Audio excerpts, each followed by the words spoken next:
Please welcome to the stage the Chairman and CEO of Canada Goose, Dani Reiss. Dani will be interviewed by Melissa Repko, retail and consumer reporter at CNBC.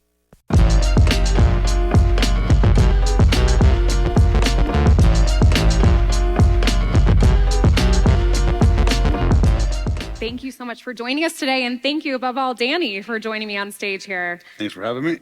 Great to be here.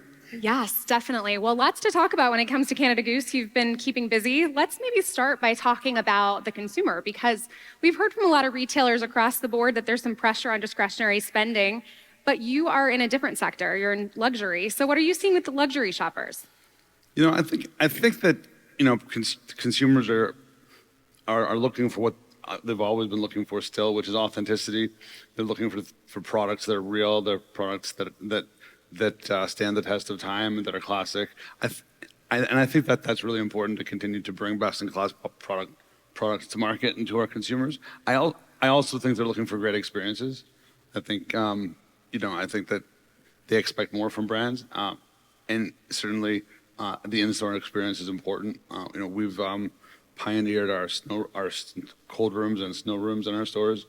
People appreciate that experience, and I think another point, which I think is important, is that sometimes people just want to buy something, and they don't want the whole experience. Yeah. So it's drawing that fine line between giving people a fulsome experience or letting a consumer decide that they just want to come in and buy that specific thing that they may have seen somewhere, saw somebody wear some occasion, and so that's important too.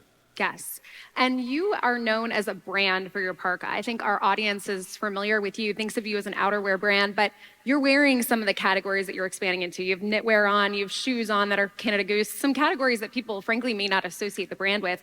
How have you thought about that expansion and what feels right for Canada Goose as you get beyond outerwear into categories like eyewear, luggage, home, etc.? Yeah, our journey into new categories it's a long journey. I mean, I first started working in this company now 28 years ago or something like that. We had 20 styles, and of those 20 styles, 18 of them were men's and 2 were women's, and they were all heavy jackets, and that's what we started becoming known for. As our business grew, we added to that mix, and interesting story, a funny story, how we got into women's and how we grew our women's business to begin with, which is still something we're continuing to build on. We have a strong women's business now, but back in the earlier days, we were quite strong in Scandinavia, especially in Sweden, and 70% of our sales were to women, but they were buying double extra small, triple extra small, quadruple extra small men's styles, yeah. And we would make like thousands of them and sell them in Sweden to women, and then one day in one of our product meetings, somebody said, why don't we just start making like women's stuff? Yeah. Feels like a lot easier than just making a lot of the very small sizes. Yeah, and then we'd have to be like, so we did, and we focused on making specific women's styles, and we focused also on specific fits that were different, obviously, and that really worked well. So that today our gender mix is roughly 50-50, and that's great. And we have aspirations to grow our women's business further. But that's one example of diversifying our product, and that's gender diversification. And then from there, our first real first new category was still actually warm jackets. It was just lighter weight down jackets. That was now over 10 years ago. It's like 30% of our sales or more now. So that's grown into quite a significant category. You're expanding into some categories like home and eyewear that frankly people may not associate as naturally with the Canada Goose brand. We've seen other brands stumble when they try to expand into areas that might seem a little far off field from their signature products. How have you approached that? What have been some of the learnings along the way, success stories, and maybe a flop that you can share too? Absolutely. I think I'll talk about stuff like, you're talking about some categories that we're not even in yet. Like, I think luggage is a potential huge category for us down the road. And, we have come to this point where we've built a playbook about how to get into new categories. A good example, many years ago, we decided to get into knitwear. Actually, rainwear was a good example too, where we didn't do it right the first time. But knitwear is a really good example. We got into knitwear. We worked really hard for probably, we put good 18 months into our knitwear collection, and it was ready to go to market. And the last minute, we were just like, we're gonna pull that because it's just not the right product. And Oh, I think wow. that's really important for us, is that we always make best in class products, and our products have to be right. So, we learned from that just how to go about ideating and creating a new product. So, many years later, when we went into knitwear again and we relaunched it, we did it differently.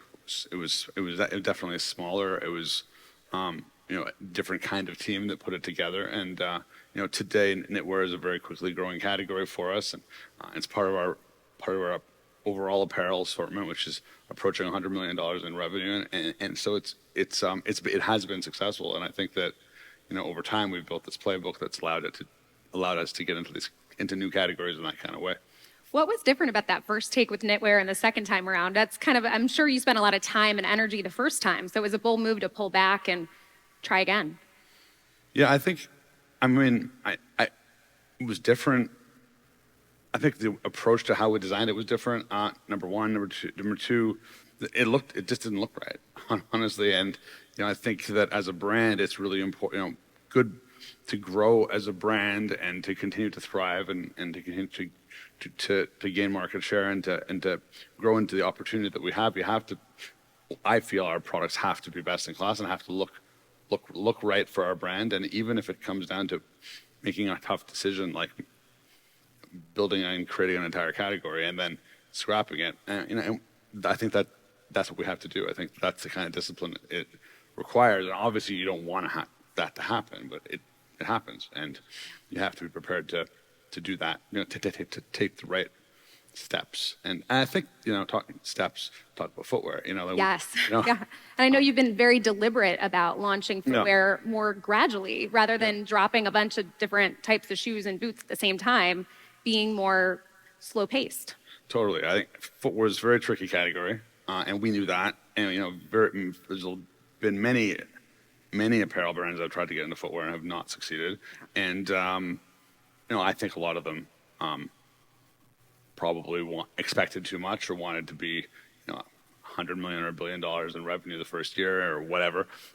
We were very careful, and we launched two styles our first year, and then a few more, and then a few more. And our business is growing. It's growing at a very, very healthy rate. And it's but it's not massive yet, and that's okay. Like, I think that's important that we sell out, that we make an appropriate amount of product, and we sell through that product, and learn what our consumer likes and needs before we decide that we need to have too many SKUs in our line. Okay. So. Ultimately, it seems like you're building a lifestyle brand. I think of Ralph Lauren and brands like that have cut across a lot of different categories, but kept a bit of a common thread. What do you see when you describe Canada Goose? What is that common thread, even as you expand into categories people may not know you for? I think, we're known for making best-in-class products. And I've always emphasized internally and with our people, that whatever we do, I don't want to make a second-best product. Because there's lots of products out there in the world and in the market, and I want to be known, I want our brand to be known as the brand that makes the best stuff. Like, we don't just put logos on things. And I've said, I've emphasized that internally in our company a lot. I think a lot of companies just take stuff and put logos on it because they think people like their logo, and then they have stuff, but that stuff isn't quality. People don't take it home. It doesn't become their favorite item that they love forever. And I think that's really important. People have to fall in love with the products that they buy from us, right? We don't just make stuff. So I think that's what differentiates us, I think. One of the tricky things about your brand is you come with a high price point. A lot of the parkas are $1,300, $1,400, $1,600 in some cases, which makes the barrier to entry a little higher for a newer shopper. What is your customer acquisition approach? How do you get them into a brand when it does come at that higher price point? I think that we've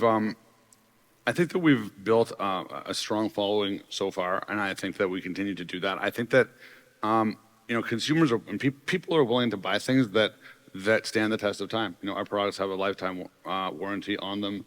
Our products are made in Canada. One of the things that I'm most proud of about Canada Goose is that we've really helped to revitalize the Canadian manufacturing garment manufacturing industry. Back in the day, there was globalization. A lot of brands went to Asia to manufacture their products, and when I started working at Canada Goose, and even before I thought I'd actually be here for 28 years and do this with my life,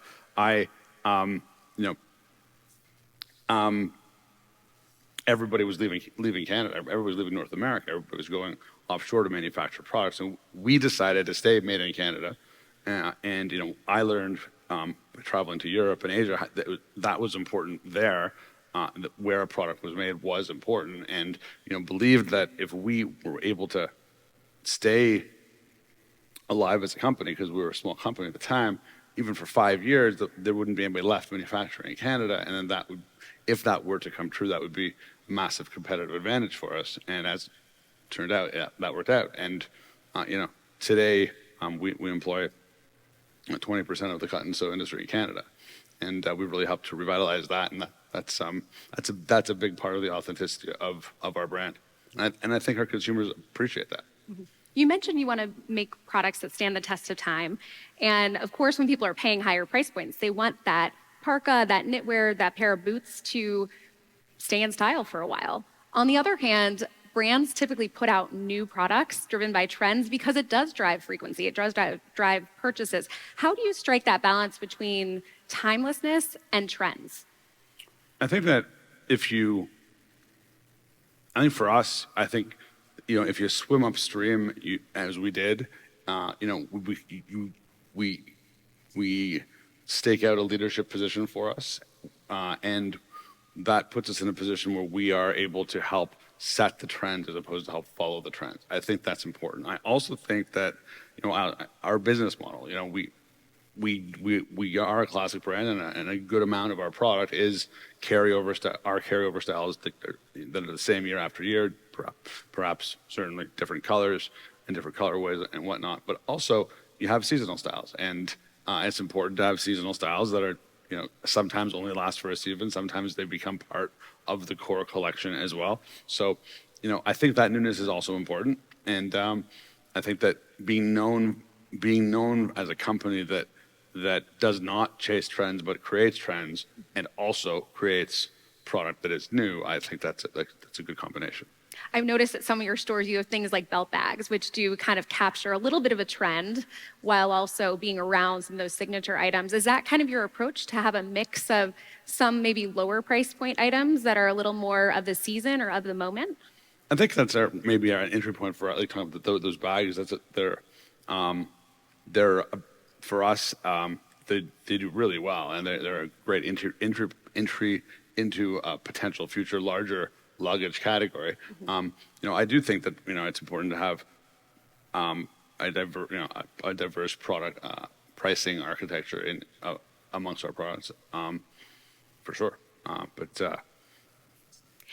have been the biggest surprises along the way as you've gotten into other categories? Are there certain products that have really jumped out, or ones that maybe didn't do as well?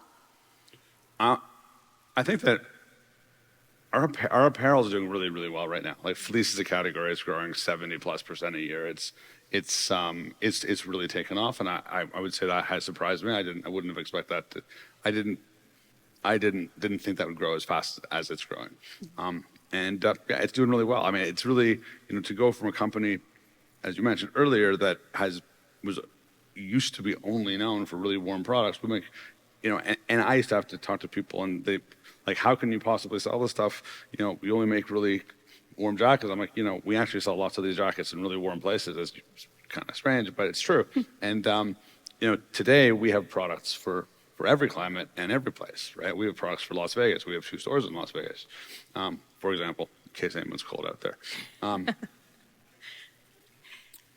What are you seeing internationally? You've been expanding into a lot of other markets. What are you seeing with the Chinese consumer? And then where else do you see opportunity? I see opportunity everywhere. Honestly, I think both Asia, Europe, North America is for us. There's tremendous opportunity to grow. We have 65 stores or so at the moment, and that's actually a relatively small number for a brand our size, and we have a tremendous opportunity to grow and to get much larger. And so, I think our store footprint for sure is an opportunity. I think as far as Asia goes, and you asked about the Chinese consumer specifically. Yes. China's doing great. China's it's a strong market for us. It's a market that we entered in a different kind of way than we entered many of our other markets, which we entered wholesale first. When we entered China, we entered direct-to-consumer first, and kind of goes to the video you played at the beginning here. Yes. About the digital transformation thing. But yeah, we went in direct-to-consumer first. It's been super successful. We run China out of China. We have offices all over, but our main offices are in Hong Kong and Shanghai, and that operate China out of China, and we have 25 stores there or so. Why is that important? And are you doing that in other countries as well, having more of an on-the-ground approach? Yeah, for sure. I mean, every market's different. Every market's different, right? Like, and as you go to different markets and talk to people in those markets, I'll tell you, well, my market's unique. These are the reasons why my market's special, and these are the reasons why it's different from other markets. And the reality is that is true. And at the same time, we also have to be a consistent global brand. So, you have to balance those two things. But in a place, a place like China, a country like China, so many people, we have such great brand awareness, such great brand love there that we partner with local designers. We make specific product just for China, and I think that's very important to Chinese people who live there and who do love our brand. One other growth avenue for you is wholesale, because that is a way that sometimes shoppers discover your brand or engage more with your brand for the first time. How do you see wholesale fitting into the bigger picture? What role does it play? Well, I think wholesale is super important. Wholesale is super important to us, and go back 10 years, that's all we were. Like, we started as a wholesale brand. We've, a brand that was sold at wholesale. We entered every new market that we entered sequentially through wholesale, and today wholesale plays a really important role. It's approximately 30% of our overall business mix right now, and as I look towards the future, I think that it's a great place. Like, the right wholesale partners understand that they have to partner with the brand to help build the brand and to help showcase it. And I think partnering with wholesalers that share our values, I think that's been very successful for us so far, and I think it will continue to be as we go forward. One of the other unique aspects of Canada Goose, you mentioned you manufacture in Canada, but also it's a family company. It's a company started by your grandfather. It's evolved quite a bit. You've expanded and turned it into what it is today. But what are some of the principles of that family business that have stuck with you through the years, or what pieces of advice have stayed in your mind as you grow the brand and take it internationally into more categories too? Yeah, I think quality for sure. I came from, my parents are immigrants to Canada. They come with and they come with that European mentality of buy something which might be expensive but will last for a long time. And I think that our brand DNA still has a lot of that in it, and that's important. I think also, things that I learned from my father. I mean, in his day, his business was a lot of his business was contract manufacturing for other brands, and I learned from watching him do that wasn't so easy, and that having your own brand is maybe an easier way to do it. So that's how over the last 28 years or so we've been able to turn Canada Goose into a consumer brand that's known around the world. We're just about out of time, but I did want to ask one more quick question under the wire, which is, which category are you most excited about that you're expanding into or see in the future? Most excited about? I do love our footwear. I love our footwear. I'll say that. These are next year's shoes. Oh, wow, a little preview. Yeah, they're black on black, and I thought that was important, so they made me a pair. Very nice. Well, people have to look out for those and what else is to come from Canada Goose. Well, thank you so much, Dani. Really appreciate your time today. And thanks all for coming. Yep. Thank you very much. Appreciate it.